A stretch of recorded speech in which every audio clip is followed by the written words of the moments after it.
My dear students, आज के video में हम लोग देखेंगे मैट्रिक्स।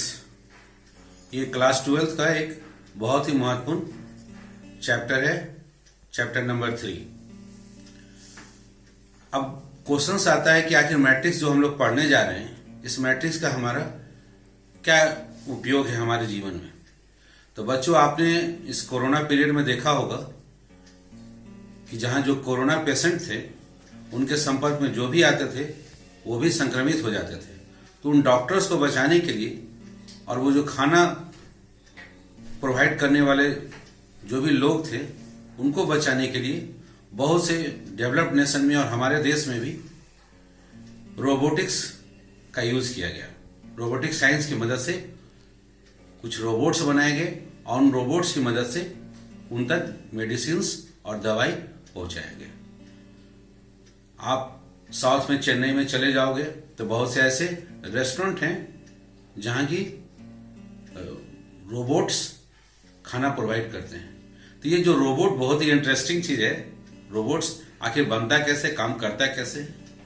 तो रोबोटिक्स एक साइंस है जिसके अंदर में हम लोग मैट्रिक्स का यूज करते हैं और इस मैट्रिक्स की मदद से मैट्रिक्स पर बहुत से प्रोग्राम्स बनाए जाते हैं। कंप्यूटर इंजीनियर जो सॉफ्टवेयर इंजीनियर्स होते हैं वो प्रोग्राम बनाकर उन रोबोट्स को तैयार करते हैं। तो बच्चों, इसलिए मैट्रिक्स को जानना आपके लिए जरूरी है। अभी आप बेसिक समझेंगे, इन्हीं बेसिक्स को यूज कर कंप्यूटर सॉफ्टवेयर इंजीनियर जो होते हैं वो रोबोट्स तैयार करते हैं। ओके, तो आइए हम लोग स्टार्ट करते हैं। सबसे पहले मैट्रिक्स कहते किसको है? मैट्रिक्स बच्चों जस्ट लाइक एक टूल्स है जो कि हमें बहुत से प्रॉब्लम्स को सॉल्व करने में मदद करता है। मैट्रिक्स होता है क्या है? तो मैट्रिक्स क्या है? एक रेक्टेंगल के फॉर्म में रेक्टेंगुलर एरे है। एरे या उसको अरेंजमेंट बोल सकते हैं। एक रेक्टेंगुलर अरेंजमेंट है जिसके अंदर में नंबर्स लिखे जाते हैं या फिर फंक्शंस लिखे जाते हैं। ये नंबर्स और फंक्शंस क्लास 12 में जनरली हमें केवल रियल फंक्शंस और रियल नंबर्स के लिए पढ़ना है, बट हायर मैथमेटिक्स में चले जाएंगे तो आप वहां पर कॉम्प्लेक्स नंबर्स के लिए भी आप पढ़ाई करेंगे। ओके, तो let us start with the definition of matrix. Matrix का प्लूरल होता है मैट्रिसेस। ओके,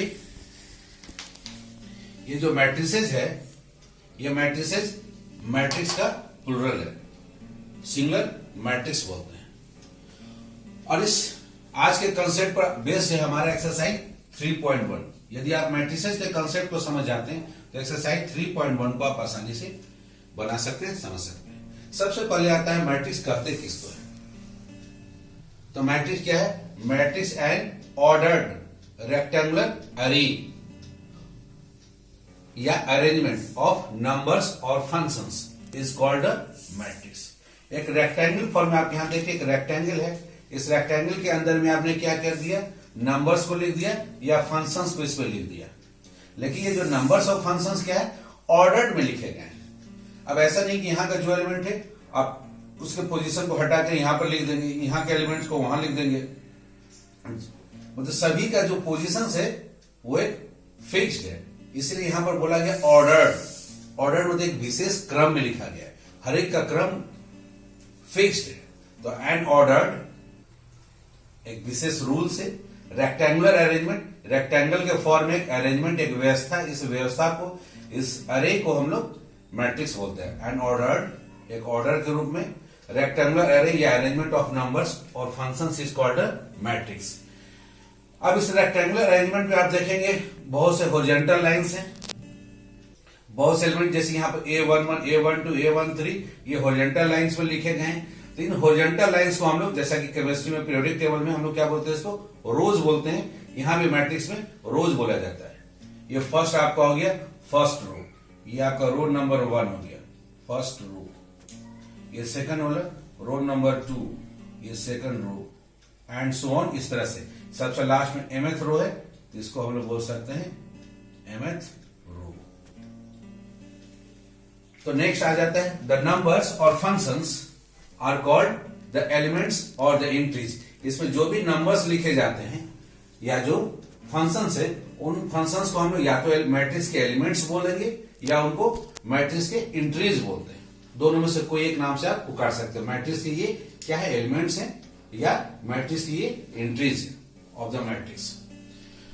द नंबर्स और functions are called the elements और the entries of the matrix. Next है the horizontal lines of elements. The horizontal line, ये जो है आपका first line, second line, third line, ये जो horizontal lines of elements are said to constitute rows. ये जो हॉरिजॉन्टल लाइंस हैं वो कहे जाते हैं कि हॉरिजॉन्टल लाइंस रोज का निर्माण करते हैं, रोज का फॉर्मेशन करते हैं। जो यहां हम लोगों ने लिखा row number 1, row number 2, row number 3, इस तरह से एंड सो ऑन, लास्ट वाला mth row. The horizontal lines of elements, elements के जो हॉरिजॉन्टल लाइंस है आर सेड टू कंस्टिट्यूट, ये कहे जाते हैं कि ये रोज का निर्माण करते हैं, rows of a matrix. And the vertical lines of elements, और ये जो वर्टिकल लाइंस है, vertical lines of elements are said to constitute columns of the matrix. ये जो वर्टिकल लाइंस हैं उसके जो एलिमेंट्स हैं ये कॉलम्स का निर्माण करते हैं।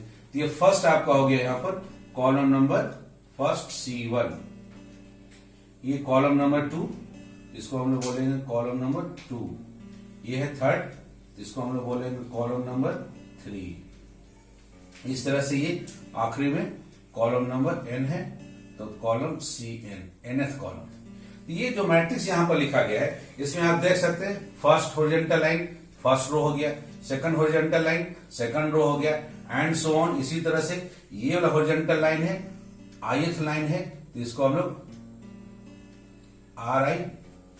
ith रोज बोल सकते हैं। और उसी तरह से बढ़ते चले जाएंगे, and so on, dot dot है, तो लास्ट में है mth लाइन है, तो mth रो हो गया। वर्टिकल लाइंस में आ जाए तो पहला ये कॉलम है, ये दूसरा कॉलम है C2, C से कॉलम को रिप्रेजेंट किया जा रहा है, R से रोज को रिप्रेजेंट किया जा रहा है। ये थर्ड कॉलम तो C3, उसी तरह से ये jth कॉलम है, जिसको हम लोग लिख सकते हैं CJ, C for column and J उसका जस्ट कितना नंबर है उसको रिप्रेजेंट कर रहा है, jth कॉलम। उस तरह से एंड सो ऑन, लास्ट में nth कॉलम। तो एक बार और हम लोग डिफिनेशन को देख ले और समझ ले बच्चों, व्हाट इज मैट्रिक्स।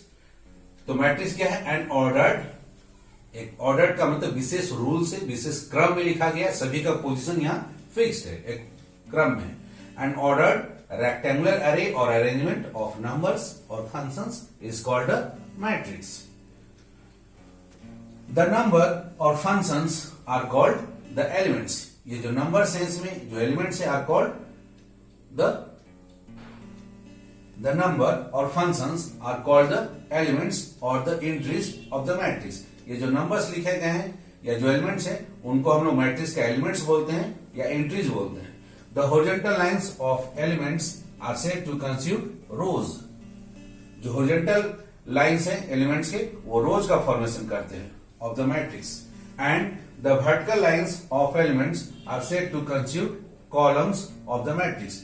और जो एलिमेंट्स के वर्टिकल्स लाइंस हैं वो कॉलम्स का निर्माण करते हैं। नेक्स्ट अब मैट्रिक्स के डिफिनेशन के बाद आता है मैट्रिक्स में order of a matrix. Matrix का ऑर्डर किसे कहते हैं, ये अब यहां से इंपॉर्टेंट कंसेप्ट शुरू हो रहा है बच्चों, यहां से इस पर बेस्ड क्वेश्चन भी पूछे जाते हैं आपको, तो समझा जाए इसे। Order of a matrix, a matrix having m रोज, एक मैट्रिक्स जिसमें कि m रोज है and n columns is called a matrix. उसको हम लोग बोलेंगे matrix of order m cross n। एक मैट्रिक्स जिसमें कि m रोज है, जो कि यहां पर दिखाया है हमने, फर्स्ट रो सेकंड रो, इस तरह से ith रो एंड mth रो।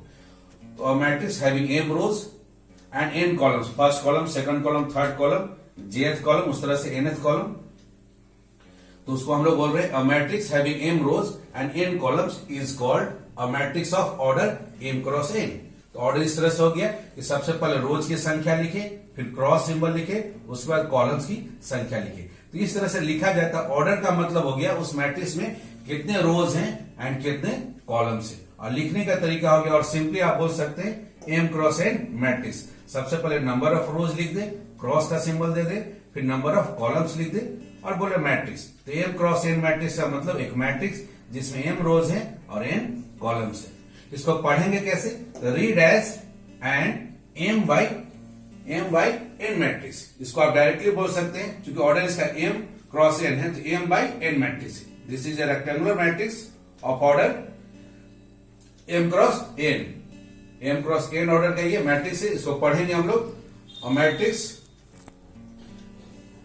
इसको पढ़ेंगे हम लोग और matrix m by n matrix इसको हम लोग पढ़ेंगे। m by n मैट्रिक्स करने का मतलब m rows and n column का मैट्रिक्स है। अब रहता है कि इस मैट्रिक्स में एलिमेंट्स कितने हैं, इसमें एंट्रीज जो है वो कितने हैं, इसमें कितने नंबर ऑफ एलिमेंट्स है। तो उसके लिए क्या करेंगे, नंबर ऑफ रोज और नंबर ऑफ कॉलम को मल्टीप्लाई करके जो रिजल्ट आएगा उनका प्रोडक्ट जो आएगा फाइनल रिजल्ट वही उसका नंबर ऑफ एलिमेंट्स कहलाएगा। The number of elements in m cross n matrix will be equal to m और n को मल्टीप्लाई करके जो रिजल्ट आ गया वो हो गया उतना नंबर ऑफ एलिमेंट्स। अब ये जो मैट्रिक्स m क्रॉस n हुआ उसी को यहाँ डिटेल फॉर्म में लिखा गया। मैट्रिक्स का जब भी नाम लिखा जाता है तो कैपिटल लेटर से कैपिटल A B C ये सब लेटर यूज किए जाते हैं और उसके जो एलिमेंट्स लिखे जाते हैं उसके लिए स्मॉल लेटर्स का यूज किया जाता है। आप अंदर में देख सकते हैं स्मॉल लेटर्स यूज किया गया है और मैट्रिक्स का नेम के रूप में कैपिटल लेटर लिखा गया है। और इसे सिंबल फॉर्म में लिखना है तो रेक्टेंगुलर फॉर्म में AIJ, I सब हमेशा सबसे पहले रो को रिप्रेजेंट करेगा और J उसके कॉलम के पोजीशन को रिप्रेजेंट करेगा। और ये मैट्रिक्स कितने ऑर्डर का है, m क्रॉस n ऑर्डर का, तो m क्रॉस n लिख सकते हैं। और इसी का डिटेल फॉर्म लिखना है तो चूंकि यहाँ m रोज है तो पहला रो में देखिए A1 सब में 1 1 लिखा गया, ये पहला रो है। उसका जैसे कॉलम चेंज हो रहा है, ये फर्स्ट कॉलम का तो A11, ये सेकंड कॉलम का तो फर्स्ट रो सेकंड कॉलम, ये फर्स्ट रो थर्ड कॉलम है A13 लिखा गया, ये फर्स्ट रो jth कॉलम है तो A1j लिखा गया, ये first row column number n है तो A1n लिखा गया है। अब यहाँ के एलिमेंट को लिखना है तो यहाँ एक विशेष ऑर्डर में एलिमेंट्स को लिखे गए हैं। ये सेकंड रो कहलाएगा तो सबसे पहले A2 लिखेंगे, कॉलम नंबर 1 है तो इसका एलिमेंट्स को नाम लिखेंगे A21। फिर अगला यहाँ पर सेकंड रो और सेकंड कॉलम है A22 नाम लिखेंगे। फिर इस एलिमेंट का नाम लिखना हो तो second row and third column है तो A23 लिखेंगे। उसी तरह से सेकंड रो jth कॉलम है तो A2j लिखेंगे और लास्ट में ये सेकंड रो nth कॉलम तो A2n लिखेंगे। इस तरह से बढ़ते चले जाए हम लोग। ith रो के एलिमेंट को लिखना है तो AI1 ith रो फर्स्ट कॉलम है, ith रो सेकंड कॉलम है तो AI2, ith रो थर्ड कॉलम है AI3, ith रो jth कॉलम है तो AIJ। उसी तरह से लास्ट में ith रो nth कॉलम है तो AIN। ये तो नाम लिखने का ये तरीका हो गया। लास्ट अगर mth रो की बात करें, mth रो फर्स्ट कॉलम तो AM1, mth row second column तो AM2, mth रो थर्ड कॉलम है तो AM3, mth रो jth कॉलम है तो AMJ, mth रो nth कॉलम है तो AMN। तो इस तरह से इसके एलिमेंट्स को लिखे जाते हैं। यहाँ जो I का वैल्यू हो गया, I जो कि रोज को रिप्रेजेंट कर रहा है तो रोज आपका 1 से स्टार्ट होगा, रो नंबर 1 2 3 करते हुए कहां तक जाएगा, mth रो तक जाएगा, इसलिए less than equal to m तक होगा। और कॉलम की संख्या देखेंगे तो फर्स्ट कॉलम से लेकर n कॉलम तक जा रहा है तो j का value greater than equal to 1 से स्टार्ट होगा और आखिरी में जाएगा n तक जाएगा। यहाँ I और j क्या है, कोई भी नेचुरल नंबर होगा जिसका की लिमिट आपको लिख दिया गया है। I का वैल्यू 1 और m के बीच में और j का वैल्यू 1 और n के बीच में रहेगा। अब इस पूरे मैट्रिक्स का किसी एक स्पेसिफिक एलिमेंट की बात किया जाए, AIJ का मतलब क्या हुआ, द एलिमेंट AIJ आप यहां पर देख सकते हैं। ये जो एलिमेंट है AIJ, इस एलिमेंट को हम लोग पढ़ेंगे कैसे। इस एलिमेंट के लिए देखिए, the element AIJ is an element, ये एक एलिमेंट है लाइंग इन द ith रो। आप देख सकते हैं ये इस रो का नाम है ith रो, ये ith रो में एंड jth कॉलम, और कॉलम नंबर इसका क्या है, jth कॉलम है। तो ये एलिमेंट है ith row and jth column है एंड इज नोन एज, इसको लिखेंगे कैसे, and is known as the I, jth element of matrix A. Matrix A का ये I jth एलिमेंट हो गया। इसलिए यहां पर मैट्रिक्स के डिफिनेशन में बोला गया है कि matrix is an ordered rectangular. यहाँ जो एलिमेंट्स लिखे गए ऑर्डर्ड वे में लिखे गए हैं, एक रूल से लिखे गए हैं। आप उन्हें जब मन तब चेंज नहीं कर सकते, जैसे अगर चेंज करेंगे तो मैट्रिक्स ही चेंज कर जाएगा। इसलिए मैट्रिक्स का डिफिनेशन में है matrix is an ordered rectangular अरे ऑफ नंबर्स और फंक्शंस। ओके बच्चों। अब बच्चों इसके बाद आता है टाइप्स ऑफ मैट्रिसेस। अब हमें मैट्रिक्स को अच्छे से समझने के लिए कुछ टाइप्स है हमारे पास। एनसीईआरटी टेक्स्ट बुक में टोटल 7 टाइप्स बताए गए हैं। इन 7 टाइप्स को हम लोग 1 बाय 1 समझ लेंगे तो सारे प्रॉब्लम्स को हम लोग आसानी से बना सकते हैं। अब ये पहला टाइप है कॉलम मैट्रिक्स। कॉलम मैट्रिक्स कहेंगे किसको, तो कोई भी matrix is said to be a column matrix. एक मैट्रिक्स को कॉलम मैट्रिक्स बोलेंगे if it has only one column, यदि उस मैट्रिक्स में केवल और केवल एक ही कॉलम हो। A matrix is said to be a column matrix if it has only one column, यदि उस मैट्रिक्स में केवल वन कॉलम हो, अर्थात यहाँ रोज की बात नहीं हो रही है, तो रोज कुछ भी हो सकता है, 1 रो भी हो सकता है, 2 रो भी हो सकता है, 3 रो भी हो सकता है, लेकिन इसमें स्पेसिफिक बात क्या है कि कॉलम जब भी होगा तो 1 होगा। तो column matrix is a matrix in which number of column is fixed, that is always 1। अब जनरल एग्जांपल आपको कॉलम मैट्रिक्स को लिखना है A equal to A I जी, जिसमें नंबर ऑफ कॉलम आप 1 कर दें और रोज की जगह एम लिख दिया गया। एम का वैल्यू कुछ भी हो सकता है, 1 2 3 4 5 कुछ भी हो सकता है। A equal to A I J general form लिखने का तरीका हो गया, is a column matrix of order इसका हो गया एम क्रॉस 1। तो कॉलम मैट्रिक्स का ध्यान देने वाली बात है कि कॉलम जो है वो फिक्स है, वो हमेशा यहाँ 1 रहेगा, ये चीज ध्यान देना है। और एक दूसरा एग्जाम्पल हम लोग ले सकते हैं, जैसे मैट्रिक्स ए लिए, इसमें हम लोग कॉलम 1 कर दिए, कॉलम देख लेकिन रोज ले लिए 3, यहाँ 1 रो 2 3, तो first row second row third row, यहाँ 3 रो हो गया। तो ये हो गया is an example of column matrix of order 3 rows, यहाँ 3 रोज है एंड 1 कॉलम का हो गया। जिस तरह से कॉलम मैट्रिक्स है बच्चों, उसी तरह से एक मैट्रिक्स है आपका रो मैट्रिक्स। रो मैट्रिक्स किसे कहते हैं, सेम डिफिनेशन इसी प्रकार से है। और matrix is said to be a row matrix if it has only 1 row, यदि उस मैट्रिक्स में केवल एक रो हो, अर्थात इस मैट्रिक्स में ध्यान केवल देना है कि रो एक होना चाहिए। कॉलम के बारे में कुछ बात नहीं बोला गया, अर्थात कॉलम कुछ भी हो सकता है, कॉलम 1 भी ले सकते हैं, 2 भी ले सकते हैं, 3 भी ले सकते हैं, 4 भी ले सकते हैं, वो आपकी मर्जी पर है। तो matrix is said to be a row matrix if it has only 1 row, उसमें केवल और केवल एक रो हो। इसका एक जनरल फॉर्म अगर मैट्रिक्स लिखना है B4, दूसरा मैट्रिक्स ले लिए B is equal to B I J, इसमें रोज को हम लोग फिक्स कर दिए, तो रोज इसमें जब होगा तो 1 cross n is a row matrix of order 1 cross n। देखिए रो मैट्रिक्स में रो फिक्स हो गया कि 1 होगा। और कुछ दूसरा उदाहरण, B is equal to matrix B root 3 4 7 ले लिए, तो यहाँ पे रो हो गया 1, लेकिन कॉलम 1 2 3 4 कॉलम हो गया 4, is a row matrix of order 1 cross 4। तो रो मैट्रिक्स में देखेंगे कि शुरू वाला जो कि रो को रिप्रेजेंट करता है वो 1 होगा, और कॉलम मैट्रिक्स में जो आखिरी वाला है जो कि कॉलम को रिप्रेजेंट करता है वो 1 होगा। तो बस यही डिफिनेशन है column matrix and row matrix का। अब तीसरा मोस्ट इंपॉर्टेंट टॉपिक है स्क्वायर मैट्रिक्स किसे कहेंगे। अभी हम लोग मैट्रिक्स को बोले रेक्टेंगल फॉर्म है, तो रेक्टेंगल को हमको क्या बनाना होगा, स्क्वायर बनाना होगा। तो स्क्वायर बनाने के लिए हमारे क्या हो जाने चाहिए, number of rose and number of columns आपस में बराबर हो जाने चाहिए। तो आइए स्क्वायर मैट्रिक्स का डिफिनेशन देखते हैं। A matrix in which the number of rows, यहां नंबर ऑफ जो रोज होंगे, number of rows are equal to, वो बराबर होंगे, किसके बराबर होंगे, नंबर ऑफ कॉलम्स के। यही ध्यान देने वाली बात है।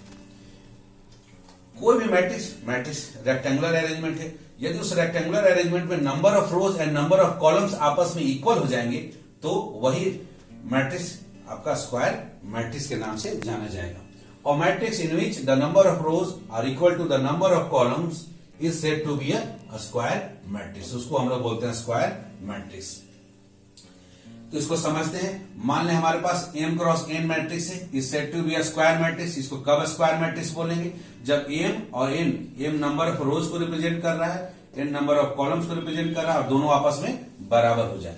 यदि ये दोनों बराबर हो जाए, नंबर ऑफ रोज और नंबर ऑफ कॉलम, तो ये मैट्रिक्स बन जाएगा square matrix, is known as a square matrix of order. अब चूंकि m और n दोनों बराबर हो गया, तो स्क्वायर मैट्रिक्स का ऑर्डर क्या कहलाएगा, चूंकि दोनों अब रोज भी बराबर हो गए, कॉलम भी बराबर, तो एक ही बार बोलना है ऑर्डर n।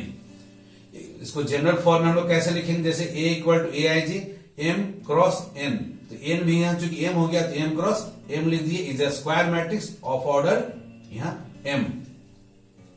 इसको square matrix of order m, यहां ऑर्डर n भी बोल सकते हैं और यहां ऑर्डर m भी बोल सकते हैं, दोनों चूंकि बराबर है तो दोनों सही है, ऑर्डर m भी बोला जा सकता है, दोनों आपस में बराबर है, दोनों में से कोई एक चीज बोले। तो a equal to A I J m cross m लिख दिया गया, is a square matrix of order m। यदि इसको n क्रॉस n लिख देते तो is a square matrix of order n भी बोल सकते हैं। आइए कोई दूसरा उदाहरण से देखते हैं। b इज इक्वल टू कुछ एलिमेंट नंबर्स, रियल नंबर्स लिख दिए गए हैं, 1 0 -1 आर्बिट्ररी लिख दिए गए हैं।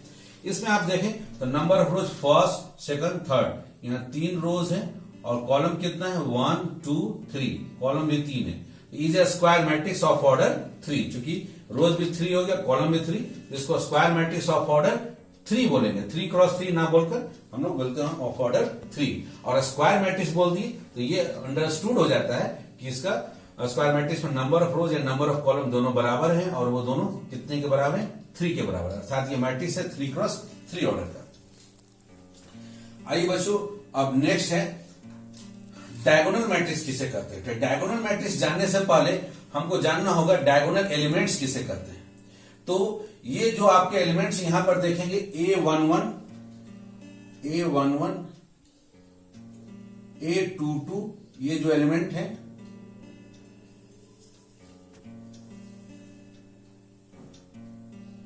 जहां की रोज और कॉलम बराबर A11, A22, A33, इस तरह के जहां I और J दोनों की संख्या बराबर हो। अब ये आगे कहां तक जाएगा बराबर, ये कोई फिक्स नहीं है। तो इन एलिमेंट्स को हम लोग A11, A1, A22, फिर यहां A33 जो आएगा, A33 होगा यहां पर, जहां नंबर ऑफ रोज और नंबर ऑफ कॉलम्स जो बराबर होते हैं। ये जो एलिमेंट्स लिखे जाते हैं, इन्हीं एलिमेंट्स को हम लोग, ये दोनों चूंकि एम और एन बराबर होगा नहीं होगा रेक्टेंगल में श्योर नहीं है, इसलिए हम इसको इंक्लूड नहीं कर रहे हैं। आई जे भी बराबर यहाँ है या नहीं है, इसलिए इसको इंक्लूड नहीं कर रहे हैं। तो A11, A22, A33 जहां नंबर ऑफ रोज और नंबर ऑफ कॉलम्स बराबर होते हैं, इन एलिमेंट्स को हम लोग बोलते हैं डायगोनल एलिमेंट्स बोलते हैं। केवल ये डायगोनल आपका लेफ्ट टॉप से शुरू होगा, और आपका देखिएगा यहाँ लेफ्ट साइड में टॉप से शुरू होगा, और इधर राइट साइड में बॉटम तक जाएगा। उसमें जो आपका ऐसा नहीं कि आप उल्टा आप ये वाला डायगोनल एलिमेंट्स इसको समझेंगे तो गलत हो जाएगा, आपको 0 मार्क्स मिलेगा। ये नहीं होता डायगोनल। डायगोनल केवल और केवल होता है लेफ्ट टॉप से शुरू होगा इस वे में, और इसमें जो भी नंबर ऑफ रोज और नंबर ऑफ कॉलम्स जहां बराबर है, उस जगह पर जो एलिमेंट है वो एलिमेंट्स हमारे डायगोनल एलिमेंट्स के नाम से जाने जाते हैं। इसलिए यहां लिख दिया गया है A11, A22 और उस तरह से ANN, जहां दोनों बराबर है, are set to constitute the diagonal. ये क्या करते हैं, डायगोनल का निर्माण करते हैं। इसमें जो भी एलिमेंट्स लिखेंगे वो डायगोनल एलिमेंट्स कहलाते हैं। तो इन डायगोनल एलिमेंट्स की मदद से हम लोग डिफाइन करेंगे अब डायगोनल मैट्रिक्स। तो डायगोनल मैट्रिक्स डिफाइन करने के लिए सबसे पहले आपको स्क्वायर मैट्रिक्स बना देना है। अब ये रेक्टेंगुलर अरेंजमेंट को हम लोग क्या बना दिया, स्क्वायर बना दिया। स्क्वायर बनाने का मतलब नंबर ऑफ रोज और नंबर ऑफ कॉलम बराबर कर दिए, मानिए m क्रॉस m कर दिए। तो स्क्वायर मैट्रिक्स AI के लिए m क्रॉस m रोज है, m कॉलम हो गया, is said to be a diagonal matrix. इसको डायगोनल मैट्रिक्स बोलेंगे if all its non diagonal elements are 0। Diagonal element को छोड़कर बाकी जितने भी एलिमेंट्स हैं वो बाकी सारे के सारे 0 हो जाएंगे। अर्थात हमको समझाने के लिए AIJ मतलब I और J जहां पर बराबर नहीं होगा, जहां रोज और कॉलम डिफरेंट होंगे, वो सब एलिमेंट 0 आएगा, और जो बराबर एलिमेंट्स होंगे वो कुछ भी रह सकता है। मतलब डायगोनल एलिमेंट्स कुछ भी रह सकता है। डायगोनल मैट्रिक्स के डायगोनल एलिमेंट्स का वैल्यू कुछ भी रह सकता है। जैसे ये डायगोनल मैट्रिक्स है 1 क्रॉस 1 ऑर्डर का, तो यहाँ A11 मात्र एक ही एलिमेंट है, यहाँ 3 दिया गया है। आप यहाँ A11 का वैल्यू देखिए, फर्स्ट रो फर्स्ट कॉलम 2 दिया गया है, सेकंड रो सेकंड कॉलम 3 दिया गया है, और उसके अलावा जितने भी एलिमेंट्स वो सब के सब 0 है। जहां पर रो और कॉलम बराबर नहीं है, फर्स्ट रो सेकंड कॉलम बराबर नहीं है, 1 और 2 है इसलिए 0, सेकंड और फर्स्ट कॉलम बराबर नहीं है तो एलिमेंट 0, और बाकी डायगोनल एलिमेंट्स कुछ भी हो सकता है। तो square matrix AIJ m cross m is said to be a diagonal matrix if all its non diagonal elements. केवल नॉन डायगोनल एलिमेंट्स को ध्यान देना है कि डायगोनल एलिमेंट छोड़कर बाकी जितने बचे वो सब 0 हो जाएं। अर्थात डायगोनल क्या था, डायगोनल फ्री है, डायगोनल कुछ भी हो सकता है, सेम रह सकता है, कांस्टेंट रह सकता है, कुछ भी हो सकता है। तो हमको मेन ध्यान देना है कि डायगोनल एलिमेंट्स को छोड़कर rest of the elements must be 0। A square matrix AIJ m cross m is said to be a diagonal matrix if all its non-diagonal elements are 0। non-diagonal elements इसके क्या हो जाए 0। उदाहरण लिए एक मैट्रिक्स 1 क्रॉस 1 ऑर्डर का एक ही element है A11, तो वो तो 0 होगा नहीं, इसलिए उसकी जगह 3 लिख दिए हम। दूसरा मैट्रिक्स ले लिए, यहाँ 0 भी लिया जा सकता था। और A22 2 क्रॉस 2 ऑर्डर में A11 का वैल्यू 2 ले लिए, A22 का वैल्यू 3 ले लिया, बाकी रेस्ट ऑफ द एलिमेंट को 0 कर दिए। फिर यहां देखिए A11 का वैल्यू √2, A22 का वैल्यू 3, A33 का वैल्यू -4। तो डायगोनल एलिमेंट्स हैं, कुछ भी हैं, अलग अलग नंबर से, कुछ भी सेम भी रह सकता है। उसके अलावा जितने भी रेस्ट ऑफ द एलिमेंट्स है स्क्वायर मैट्रिक्स वो सारे के सारे 0 है। तो ये हो गया आपका diagonal matrix of order 3, B हो गया डायगोनल मैट्रिक्स ऑफ ऑर्डर 2 और ए हो गया डायगोनल मैट्रिक्स ऑफ ऑर्डर 1 हो गया रिस्पेक्टिवली। आइए अब इन डायगोनल एलिमेंट्स का वैल्यू यदि सेम कांस्टेंट हो जाए, सेम एक ही वैल्यू हो, सभी का वैल्यू जैसे इसमें 2 2 ही रहता है, इसमें 5 5 5 ही रहता है, कांस्टेंट हो जाए, तब ऐसे मैट्रिक्स को हम लोग स्केलर मैट्रिक्स बोलते हैं। और diagonal matrix is said to be a scalar matrix. Diagonal matrix को हम लोग स्केलर मैट्रिक्स बोलेंगे if it's diagonal elements are equal, यदि इसके डायगोनल एलिमेंट्स बराबर हो जाए। डायगोनल मैट्रिक्स में कोई जरूरी नहीं कि बराबर हो, लेकिन यदि ये बराबर हो जाए और किसी कांस्टेंट की वैल्यू के बराबर हो, तब हम लोग उसी डायगोनल मैट्रिक्स को स्केलर मैट्रिक्स कहते हैं। और diagonal matrix is said to be a scalar matrix if it's diagonal elements are equal, that is जैसे एक मैट्रिक्स ए बराबर A I J M cross M is a scalar, इसको scalar matrix बोलेंगे if non diagonal element जो भी ए I जे आई और जे जहां बराबर नहीं है, रो और कॉलम जहां बराबर नहीं है, वो सारे एलिमेंट जीरो हो जाएं, और जहां रो और कॉलम बराबर है मतलब डायगोनल एलिमेंट्स वो एक कांस्टेंट के बराबर फॉर सम कांस्टेंट के, तब ऐसे मैट्रिक्स को हम लोग स्केलर मैट्रिक्स बोलते हैं। एग्जांपल देखिए, ए में 1 क्रॉस 1 एलिमेंट हम लोग यहाँ √3 ले लिए, यहाँ डायगोनल एलिमेंट्स को 2 2 रख दिए, रेस्ट ऑफ द एलिमेंट्स को 0 कर दिए, डायगोनल एलिमेंट्स को कांस्टेंट 3 3 3 रख दिए, बाकी रेस्ट ऑफ द एलिमेंट को 0 कर दिए। तो these are the example of a scalar matrix of order 1, order 2 and order 3 के एग्जांपल ये are scalar matrices of order 1, 2 and 3 respectively। यहां ध्यान देने वाली बात है बच्चों कि जितने भी स्क्वायर मैट्रिक्स हैं वो सारे के सारे स्क्वायर मैट्रिक्स डायगोनल मैट्रिक्स नहीं हो सकते हैं, लेकिन जितने डायगोनल मैट्रिक्स हैं वो सारे के सारे स्क्वायर मैट्रिक्स हैं। अर्थात all diagonal matrices are square matrix but all square matrices are not diagonal matrix. बच्चों यहां पर जितने भी स्केलर मैट्रिक्स हैं वो सारे के सारे स्केलर मैट्रिक्स डायगोनल मैट्रिक्स तो जरूर होंगे, लेकिन सभी डायगोनल मैट्रिक्स स्केलर मैट्रिक्स नहीं हो सकते। Okay, all scalar matrix are diagonal matrix but converse is not true, या उस तरह से all scalar matrix are square matrices but converse is not true. सारे स्क्वायर मैट्रिक्स स्केलर मैट्रिक्स नहीं हो सकते, लेकिन जितने स्केलर मैट्रिक्स है वो सारे के सारे स्केलर मैट्रिक्स स्क्वायर मैट्रिक्स जरूर होगा। अब आइए बच्चों, अब हम लोग आइडेंटिटी मैट्रिक्स, बहुत ही इंपॉर्टेंट टॉपिक है। अब इस स्केलर मैट्रिक्स में जो डायगोनल एलिमेंट्स का वैल्यू जो कांस्टेंट होता था, उस कांस्टेंट का वैल्यू यदि 1 हो जाए, तब उसी स्केलर मैट्रिक्स को हम लोग आइडेंटिटी मैट्रिक्स बोलेंगे। तो अगेन यहां पर all identity matrix are scalar matrix, या हम लोग बोल सकते हैं all identity matrix are square matrix, या all identity matrix are diagonal matrix but converse is not true. लेकिन उसका उल्टा सत्य नहीं है कि सारे स्केलर मैट्रिक्स आइडेंटिटी मैट्रिक्स हो, कोई जरूरी नहीं है। डायगोनल मैट्रिक्स आइडेंटिटी मैट्रिक्स हो, कोई जरूरी नहीं है। स्क्वायर मैट्रिक्स आइडेंटिटी मैट्रिक्स हो, कोई जरूरी नहीं है। लेकिन जितने आइडेंटिटी मैट्रिक्स हैं वो स्क्वायर मैट्रिक्स जरूर होंगे, जितने आइडेंटिटी मैट्रिक्स है वो डायगोनल मैट्रिक्स जरूर कहलाएंगे, जितने आइडेंटिटी मैट्रिक्स है वो स्केलर मैट्रिक्स जरूर कहलाएंगे। तो आइडेंटिटी मैट्रिक्स क्या हो गया? और डायगोनल मैट्रिक्स, आइडेंटिटी मैट्रिक्स एक डायगोनल मैट्रिक्स है, इज सेड टू बी, और diagonal matrix is said to be an identity matrix if it's diagonal elements, इसके जो diagonal elements are equal to 1, वो डायगोनल एलिमेंट यहाँ फ्री से 1 हो जाए, that is A equal to A I J, और यहाँ एम क्रॉस एम ऑर्डर का मैट्रिक्स है, तो इसको हम identity matrix of order M बोलेंगे, आई एम। यहाँ एम रोज एम कॉलम है, तो identity matrix of order M, I M लिखा जाएगा। Is an identity matrix if इसका ए आई जे एलिमेंट, जहां आई और जे बराबर नहीं है, मतलब डायगोनल एलिमेंट का अलावा जितने भी एलिमेंट्स वो सब 0 हो जाएं, और जितने भी diagonal element A I J equal to 1 हो जाए, जहां आई और जे का वैल्यू बराबर है, डायगोनल एलिमेंट सब 1 हो जाए। एग्जाम्पल ये है आपका आइडेंटिटी मैट्रिक्स ऑफ ऑर्डर 1, यहाँ एक ही एलिमेंट है जो कि 1 के बराबर है। ये आइडेंटिटी मैट्रिक्स I2 है, ऑफ ऑर्डर 2 है। आप देख सकते हैं कि इसके जो डायगोनल एलिमेंट्स है वो 1 के बराबर है और रेस्ट ऑफ द एलिमेंट्स 0 हैं। ये है आइडेंटिटी मैट्रिक्स ऑफ ऑर्डर 3, मतलब ये इसको हम लोग लिखना हो तो इसको I3 भी लिख सकते हैं। इसके लिखने का तरीका I फॉर आइडेंटिटी और 3 नीचे सिंबल लिख दिया, 3 उसका ऑर्डर को रिप्रेजेंट कर रहा है। इसके डायगोनल एलिमेंट्स 1 के बराबर और रेस्ट ऑफ द एलिमेंट्स 0 हो गए। इसको हमको लिखना हो तो ये identity matrix of order 2 I2 लिख सकते हैं। इसको लिखना हो तो आइडेंटिटी मैट्रिक्स ऑफ ऑर्डर 1 लिख सकते हैं। और आइडेंटिटी मैट्रिसेस ऑफ ऑर्डर, ये फर्स्ट ऑर्डर का हो गया, ये सेकंड ऑर्डर का हो गया एंड तीसरा हो गया 3 ऑर्डर का रिस्पेक्टिवली। नेक्स्ट और लास्ट टाइप ऑफ मैट्रिक्स है जीरो मैट्रिक्स, किसे कहते हैं। तो जीरो, अभी तक जितने भी मैट्रिक्स आप देख रहे थे, identity matrix, scalar matrix, diagonal matrix, ये सारे के सारे स्क्वायर मैट्रिक्स थे। जीरो मैट्रिक्स के लिए स्क्वायर मैट्रिक्स होना कोई आवश्यक नहीं है। ये कोई भी रेक्टेंगुलर मैट्रिक्स हो सकता है, स्क्वायर मैट्रिक्स भी हो सकता है। और matrix is said to be a zero matrix और नॉन मैट्रिक्स। जीरो मैट्रिक्स का एक दूसरा नाम है जीरो मैट्रिक्स बोलिए या नल मैट्रिक्स बोल सकते हैं। कब? If all its elements are zero, यदि उस मैट्रिक्स के सारे एलिमेंट जीरो हो जाएं। जैसे 1x1 ऑर्डर का स्क्वायर मैट्रिक्स लिए हम, एलिमेंट जीरो कर दिए।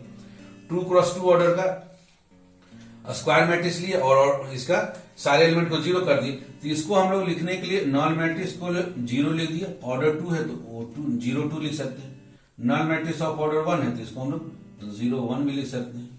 अब ये इसका ऑर्डर तो चूंकि इसमें 1 रो और 3 कॉलम है, इसलिए हम लोग इसको अगर लिखना हो तो हमको पूरा क्लियर कट लिखना होगा।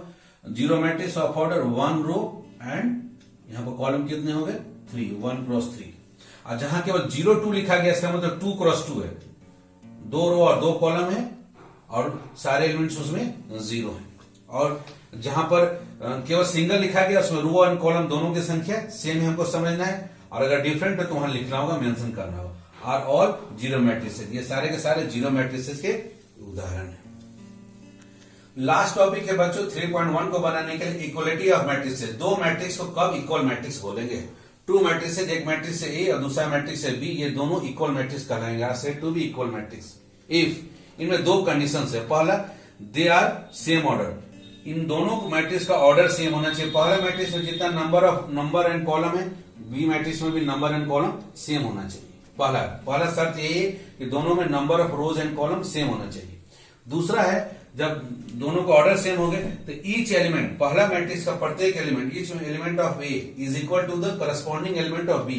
ए का प्रत्येक एलिमेंट बी के करस्पॉन्डिंग एलिमेंट के बराबर होना चाहिए। अर्थात ए का अगर आई जेथ एलिमेंट ले रहे हैं, आई रो जेथ कॉलम का एलिमेंट ले रहे हैं, तो दूसरा मैट्रिक्स बी का आई रो और जेथ कॉलम का जो एलिमेंट है, वो दोनों एलिमेंट आपस में, करस्पॉन्डिंग एलिमेंट्स भी आपस में बराबर होने चाहिए। तो ये बहुत इंपॉर्टेंट डिफिनेशन है। इसी डिफिनेशन पर देखिए बच्चों, हम लोग 3.1 का क्वेश्चन नंबर 6 का 3rd नंबर क्वेश्चन बनाते हैं। यहाँ एक मैट्रिक्स दिया गया है और ये मैट्रिक्स का ऑर्डर हम लोग निकाल सकते हैं। इसमें 1 2 3 रोज है और कॉलम कितना है? एक ही कॉलम है, तो 3x1 इज इक्वल टू लिखा गया है, ये भी है 3x1 और दोनों के बीच में इक्वल का साइन दिया गया है। दोनों का ऑर्डर तो सेम है। अब ऑर्डर सेम, उनके करस्पॉन्डिंग एलिमेंट भी सेम होने चाहिए। मतलब first column element by definition क्या हो जाएगा? x plus y plus Z का वैल्यू, इसका फर्स्ट कॉलम 9 के बराबर होगा। यहाँ फर्स्ट, ये second row and first column A21, इसका सेकंड रो फर्स्ट कॉलम 5 के बराबर होगा। x प्लस जेड का वैल्यू 5 के बराबर। Third row first column y plus Z का value, third row first column 7 के बराबर होगा। अब इनको सॉल्व करके x y जेड निकालिए, वही x y जेड का वैल्यू पूछा गया है। अब 2 का वैल्यू 1 में इस्तेमाल कर दीजिए, x प्लस जेड का वैल्यू इसमें रख दीजिए, तो आपका वैल्यू आ जाएगा y plus 5 is equal to 9। y plus 5 equal to 9, तो y का वैल्यू हो गया हमारे पास 4 आ गया। उसी प्रकार से फिर से अब आप यूज किए 3 को इस्तेमाल कीजिए 1 में, मतलब y प्लस जेड के जगह पर 7 रख दीजिए, तो x plus 7 is equal to हो गया 9, तो x का वैल्यू आ गया आपका 2 आ गया। अब x भी पता हो गया, y भी पता हो गया, इन दोनों वैल्यू को इक्वेशन नंबर 1 में रख दिए। तो फ्रॉम 1 x का वैल्यू हम लोग रख दिए 2, y का वैल्यू रख दिया 4 और plus z is equal to 9, तो z का वैल्यू आ गया 9 माइनस 6 इज इक्वल टू 3। इस तरह से x y z तीनों निकाल दिए और यही वैल्यू पूछा गया था कि if two matrices are equal then find the value of x y z। इसी तरह से आधारित आप क्वेश्चन नंबर 6 के बाकी रेस्ट ऑफ द क्वेश्चन को भी बना सकते हैं। यहाँ x का वैल्यू आ गया आपका 2, y का वैल्यू हो गया 4 एंड z का वैल्यू हो गया 3। तो बच्चों आप देख रहे हैं इन कंसेप्ट के बहुत ही सिंपल से कंसेप्ट है। अभी तो क्लास 12 में आप इन कंसेप्ट को समझ लें, जब हायर मैथमेटिक्स में पढ़ेंगे या साइंटिस्ट कंप्यूटर साइंस पढ़ेंगे तब आप जानेंगे कि रोबोटिक्स में कैसे हम लोग इसके यूज से रोबोट्स तैयार करते हैं। ओके बच्चों, प्रॉब्लम्स को बनाते हैं। आइए बच्चों, आप 3.1 का एक क्वेश्चन नंबर 1 को बनाते हैं। एक मैट्रिक्स ए दिया गया, इसके अंदर में इस तरह के नंबर्स लिखे हुए, रियल नंबर्स लिखे हुए।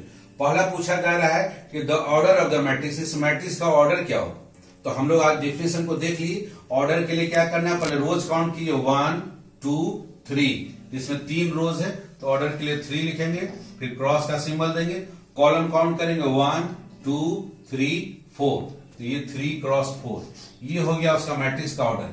इस मैट्रिक्स को, जो मैट्रिक्स ए दिया हुआ है, इस मैट्रिक्स का ऑर्डर कितना है 3 क्रॉस 4, या ये मैट्रिक्स कितने ऑर्डर का है तो 3/4, ये मैट्रिक्स को हम लोग बोलेंगे 3/4 मैट्रिक्स। दूसरा क्वेश्चन इसमें पूछा गया नंबर ऑफ एलिमेंट्स बताइए। इस प्रोडक्ट का वैल्यू आप लोग जानते हैं 3 into 4 कितना होता है 12। इसमें नंबर ऑफ एलिमेंट्स आप काउंट भी करेंगे तो आपको नंबर ऑफ एलिमेंट्स मिलेंगे 12। अब हम लोग मैट्रिक्स का डिफिनेशन देखे हैं कि ये एरे है और इसके जो एलिमेंट्स है ऑर्डर्ड में लिखे गए। तो यहां पर देखिए ऑर्डर को सबसे पहले रो और उसके बाद कॉलम को पहचाने। पहला रो और थर्ड कॉलम को देखें, पहला रो ये हो गया और थर्ड कॉलम ये, पहला दूसरा तीसरा कॉलम ये है। तो फर्स्ट रो थर्ड कॉलम के एलिमेंट का वैल्यू यहाँ पर क्या है 19 दिया हुआ है। उसी प्रकार से सेकंड रो जाए तो सेकंड रो ये है, सेकंड रो है और कॉलम नंबर 1 जाना है तो second row and column number 1 ये है, तो उसका वैल्यू है हमारे यहाँ पास 35। नेक्स्ट बच्चों थर्ड रो थर्ड कॉलम, तो ये हो गया third row and third column, first second third column, ये third row and third column, इसके एलिमेंट्स का वैल्यू यहाँ लिखा हुआ -5, यहाँ आंसर हो जाएगा -5। फिर सेकंड रो फोर्थ कॉलम, ये है सेकंड रो हमारा और कॉलम नंबर 4, तो फर्स्ट सेकंड थर्ड फोर्थ, ये एलिमेंट है हमारा। तो सेकंड रो ये हो गया और फोर्थ कॉलम ये, उसका वैल्यू है वहां पर 12। तो यहां पर जब भी सेकंड रो फोर्थ कॉलम का वैल्यू लिखना यही होगा, अंदाज से ऐसा नहीं कि कभी इसको लिख दिए कभी इसको लिख दिए, क्योंकि यहाँ जो नंबर्स लिखे गए स्पेसिफिक ऑर्डर में है, आप इसको चेंज नहीं कर सकते, इसका वैल्यू फिक्स्ड है। उसी तरह से A 2 3 का वैल्यू भी इस मैट्रिक्स में फिक्स्ड है। अब देखिए फिक्स कैसे पहचानते हैं उसको पहचाने। सेकंड रो, तो सेकंड रो ये हो गया हमारा, उसमें फिर थर्ड कॉलम, तो फर्स्ट कॉलम ये सेकंड थर्ड, तो देखिए ये फिक्स हो गया। सेकंड रो ये और थर्ड कॉलम ये, उसके जगह पर ये आ रहा है तो यही एलिमेंट होगा। A 2 3 का वैल्यू जब भी होगा तो 5/2। नेक्स्ट इसी एक्सरसाइज 3.1 का क्वेश्चन नंबर 2 है। इफ अ मैट्रिक्स है 24 मैट्रिक्स, एक मैट्रिक्स में इसी तरह से 24 एलिमेंट्स लिखे गए हैं, देन पॉसिबल ऑर्डर, जैसे इस मैट्रिक्स का ऑर्डर क्या 3 क्रॉस 4, और इसको हम लोग अलग अलग मैट्रिक्स के रूप में लिख सकते हैं। तो यहाँ पर पॉसिबल ऑर्डर्स क्या क्या हो सकते हैं, तो 24 के फैक्टर्स क्या क्या हो सकते हैं, वो पॉसिबल ऑर्डर्स होंगे। एक तो होगा 1 रो और 24 कॉलम। दूसरा तुरंत इसके बाद आ जाएगा, इसी को उल्टा कर दे, 24 रोज एंड 1 कॉलम। 24 का दूसरा हम और फैक्टर ले ले तो 2 आएगा, 2 रोज एंड 12 कॉलम्स, या उसी को उल्टा कर दे 12 रोज एंड 2 कॉलम्स, और 2 के बाद क्या हो सकता है 3, तो 3 रोज 3 8 जा 24, तो 3 रोज 8 कॉलम, या उल्टा 8 रोज एंड 3 कॉलम्स। और हम लोग क्या लिख सकते हैं 4 से 4 रोज 6 कॉलम, या 6 रोज 4 कॉलम। इतने सारे मैट्रिक्स पॉसिबल है। If a matrix has 24 elements, यदि 24 एलिमेंट्स है देन पॉसिबल ऑर्डर्स, ये क्या क्या ऑर्डर के मैट्रिक्स बना सकते हैं आप, अगर उन्हीं नंबर ऑफ एलिमेंट्स को लिखना हो तो 1 क्रॉस 24 ऑर्डर का मैट्रिक्स बन सकता है, 24 क्रॉस 1 ऑर्डर का मैट्रिक्स बन सकता है, या 2 क्रॉस 12 ऑर्डर का मैट्रिक्स बन सकता है। क्या क्या ऑर्डर पॉसिबल है, ऑर्डर इतना ही पॉसिबल है, 12 रोज और 2 ऑर्डर्स का मैट्रिक्स पॉसिबल है, या 3 रोज 8 कॉलम का मैट्रिक्स पॉसिबल है, या 8 रोज 3 कॉलम का मैट्रिक्स पॉसिबल है, 4 रोज 6 कॉलम का मैट्रिक्स पॉसिबल है, या 6 रोज 4 कॉलम का मैट्रिक्स पॉसिबल। इसके अलावा ऑर्डर पॉसिबल नहीं है। इसी क्वेश्चन में पूछा गया है कि यदि मैट्रिक्स में 13 एलिमेंट्स और 13 चूंकि प्राइम नंबर है, अब प्राइम नंबर के जैसा कि हम जानते हैं 2 ही फैक्टर, एक होता है 1 एंड इटसेल्फ, इसलिए यहां पर 2 ही ऑर्डर होगा, एक होगा 1 रो एंड 13 कॉलम और दूसरा होगा 13 रोज एंड 1 कॉलम, और इसके अलावा और पॉसिबल नहीं है। आइए बच्चों इसी एक्सरसाइज 13.1 का क्वेश्चन नंबर 5 बनाते हैं। क्वेश्चन नंबर 5 में दिया गया एक मैट्रिक्स का फॉर्मेशन करना है 3 क्रॉस 4 ऑर्डर का। 3 क्रॉस 4 ऑर्डर का मतलब 3 रोज होंगे, देखिए यहां पर first row second row third rows, और कॉलम लेना है 4, first column second column third column 4 column, अर्थात इतने सारे एलिमेंट्स आपको निकालने हैं। A11 का मतलब फर्स्ट रो फर्स्ट कॉलम आपको निकालना है, फर्स्ट रो सेकंड कॉलम आपको निकालना है। तो इस तरह से इतने एलिमेंट्स 3 4 12 एलिमेंट्स आपको निकालने हैं। निकालने का फॉर्मूला एग्जामिनर ने दे दिया है, फॉर्मूला AIJ निकालने का फॉर्मूला 1/2, यहां पर दिया हुआ मॉडुलस साइन, मॉडुलस साइन में दिया है -3i और +j। आई हमेशा रो को रिप्रेजेंट करता है, जे हमेशा कॉलम को रिप्रेजेंट करता है। तो बारी बारी से सारे एलिमेंट निकालते जाए। A11 मतलब आई की जगह 1 और जे की जगह 1 रख दे तो 1/2 इंटू, फिर इसमें -3 में आई का वैल्यू 1 मल्टीप्लाई कर दिए तो -3 प्लस जे का वैल्यू 1 तो -3 में 1 जोड़ दिए तो -2 का मॉडुलस, तो मॉडुलस से बाहर आने पर ये नंबर पॉजिटिव हो जाएगा। तो 2 डिवाइडेड बाई 2 वैल्यू आ गया हमारा 1। उसी प्रकार से A12 अगला element first row and second column, I की जगह 1 रखना है और जे की जगह 2 रखना है। तो 1/2 टाइम्स आई की जगह 1 रख दी तो -3 इंटू 1 हो गया -3 प्लस जे की जगह पर 2 -3 प्लस 2 मिल गया तो ये आ गया -1 का मॉडुलस ले लिया तो ये 1 हो गया। 1/2 हो गया A12 का वैल्यू। उसी प्रकार से बाकी वैल्यू निकाल रहे होंगे। A13 आई की जगह 1 रख दिए -3 इंटू 1 हो गया -3 और जे की जगह +3 दोनों मिलकर हो गया 0। 0 का मॉडुलस होता है 0 ही, 0 डिवाइडेड बाई 2 हो गया आपका 0। A14 आई की जगह 1 और जे की जगह 4 रख दिए तो -3 इंटू 1 हो गया आपका -3 और प्लस जे की जगह 4 तो 4 में से 3 चला गया ये 1/1 का मॉडुलस हो गया 1 ऑलरेडी पॉजिटिव 1/2 A14 का वैल्यू हो गया। उसी प्रकार से बाकी वैल्यू भी आप निकालेंगे सेकंड रो फर्स्ट कॉलम। अब इसमें आई का वैल्यू 2 है और जे का वैल्यू 1 है तो 2 रखने से -3 इंटू 2 यहाँ -6 हो गया। अब प्लस जे की जगह आप 1 रखें +1 -6 और 1 जोड़ दे तो -5 का मॉडुलस हो गया 5/2। A22 आई की जगह 2 और जे की जगह भी 2 रखें तो -3 इंटू 2 हो गया -6 और +2 तो यह आ गया -4 का मॉडुलस जो कि हो गया 4 डिवाइडेड बाई 2 आ गया 2 आ गया। उसी प्रकार से सेकंड और थर्ड कॉलम 1/2 आई की जगह 2 और जे की जगह 3 रखे तो -3 इंटू 2 हो गया आपका 6 और जे की जगह रख दिया 3 तो -6 प्लस 3 -3 का मॉडुलस हो गया 3 सो 3/2 आ गया आंसर। A24 आई की जगह 2 और जे की जगह 4 रख दी तो -3 इंटू 2 हो गया -6 और +4 -6 + 4 हो गया -2 का मॉडुलस 2 डिवाइडेड बाई 2 आ गया आंसर 1। A31 अब आई की जगह यहाँ 3 होगा जे की जगह 1 तो आई की जगह 3 रखिएगा तो -3 इंटू 3 हो गया -9 और +1 तो -9 + 1 हो गया -8 का मॉडुलस लेंगे तो 8 डिवाइडेड बाई 2 आ गया 4।